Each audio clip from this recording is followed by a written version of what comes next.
Bago tayo bumaba, guys, ayusin ko muna itong aming higaan. Kasi, nakakahiya naman, mamaya, may papasok dito na tao. Tapos, ang gulo-gulo ng higaan. No?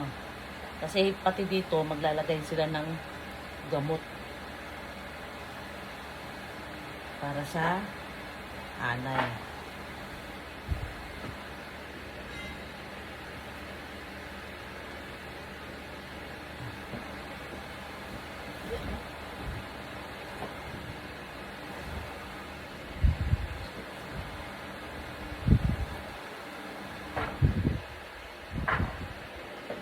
Ayan.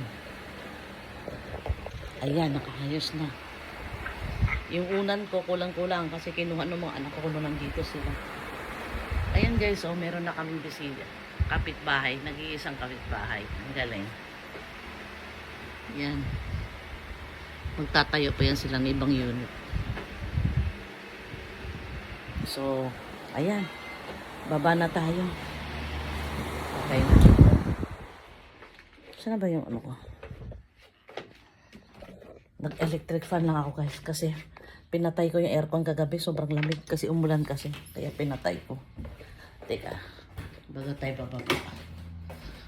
Bubuksan ko lang ito. Tulog pa yung anak ko.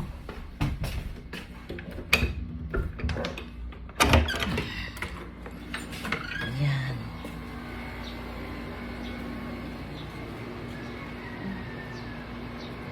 Hindi siya ano. Hindi siya tuyo. Ay, oo. Kasi pumunta kami dito ni Jason nung nakarang araw. Mga siguro mga wala pa namang 1 week. Basa pa.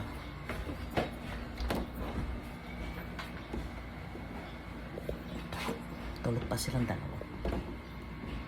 Yan. Aray ko. Nakano ako. Bababa na ako. At magkape muna tayo guys.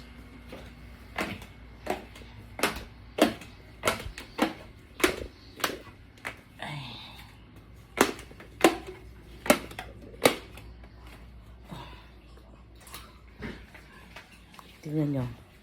Ako tagapatay ng ilaw. Pain ka kape? Ay, tubig? Init ng tubig? Ito.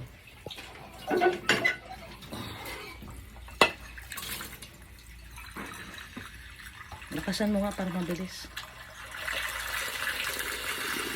Oops.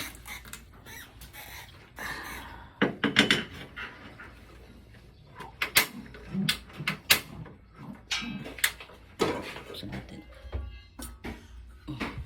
Hindi pa pala nakabukas yung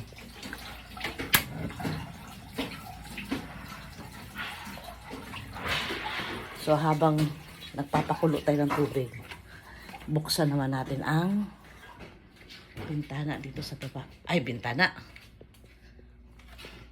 tawag nito.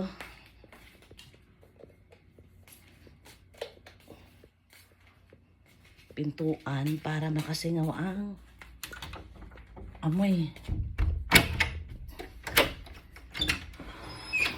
Yan.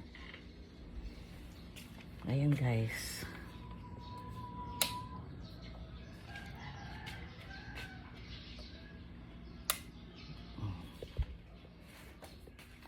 So guys, see you later.